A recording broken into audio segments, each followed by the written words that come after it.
Welcome students, जैसा कि हमने एक टॉपिक डिस्कस किया था ओम्स लॉ का, तो उसी से रिलेटेड एक प्रॉब्लम सॉल्व करते हैं।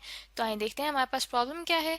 Find the resistance of a resistor through which a potential difference of 12 volts applied across it causes a current of 1.6 milli ampere. ठीक है, हमें ये कहा गया है कि हमारे पास एक रेजिस्टर है, यानी कि एक ऐसी डिवाइस है हमारे पास जो कि करंट के फ्लो होने में रुकावट पैदा करती है। ठीक है, तो हमें कहा गया है कि उसकी जो क्वालिटी है कि वो करंट के फ्लो होने में रुकावट पैदा करती है, यानी कि उसकी रेजिस्टेंस वो हमने फाइंड आउट करनी है। ठीक है, तो यहाँ पे जैसे कि मैं रेजिस्टेंस को ड्रॉ कर रही हूँ कि हमारे पास रेजिस्टेंस है जिसे आर से डिनोट करते हैं। ठीक है, तो हमें कहा गया है कि जो हमारे पास रेजिस्टर आर है उसके अक्रॉस जो पोटेंशियल है, ठीक है, वो 12 वोल्ट्स है।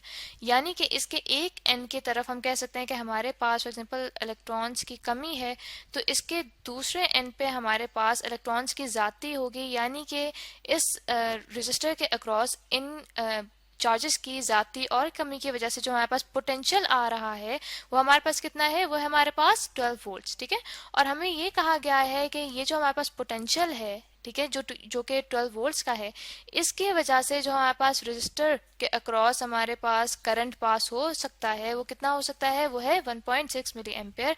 तो इस तरह करते हैं, सबसे पहले अपने पास डाटा लिख लेते हैं कि हमारे पास क्या क्या क्वांटिटीज गिवन है। ठीक है, सबसे पहले हमारे पास वोल्टेज का बताया गया है कि हमारे पास जो पोटेंशियल प्रेजेंट है इस रेजिस्टर के अक्रॉस वो कितना है, वो है हमारे पास 12 वोल्ट्स। ठीक है, उसी के साथ बताया गया है कि जो करंट इसमें से फ्लो हो सकता है वो हो सकता है 1.6 मिली एम्पेयर। तो मिली को हम लोग ओपन करके लिख लेते हैं, जो कि बन जाएगा 1.6 into 10 raise to the power -3 ampere. ठीक है, तो इसके बाद हमें जो फाइंड आउट करना है वो हमने रेजिस्टेंस फाइंड करना है इस रेजिस्टर की। तो यहाँ तक तो हमारा डाटा कंप्लीट हो गया है। ठीक है, तो इसके बाद इस तरह करते हैं स्टूडेंट्स के सॉल्व करना स्टार्ट करते हैं।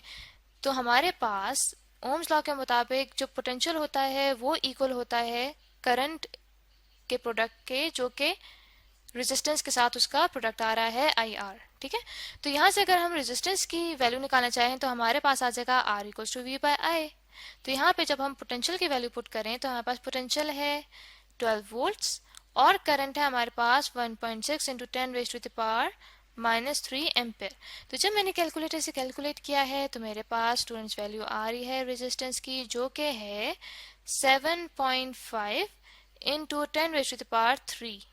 ठीक है, और यहाँ पे हम यूनिट्स देखे हैं तो हमारे पास वोल्ट्स डिवाइडेड बाय एम्पेयर होते हैं ओम के, तो ये हमारे पास आ जाता है 7.5 into 10 raise to the power 3 ohms resistance, जिसको हम किलो की सूरत में लिख लेते हैं, जिसके बाद हमारे पास बन जाएगा 7.5 किलो ओम्स। तो आई होप स्टूडेंट्स कि आपको ये प्रॉब्लम अच्छे से समझ आ गया होगा कि कैसे हमने एक रेजिस्टर की रेजिस्टेंस को कैलकुलेट किया है।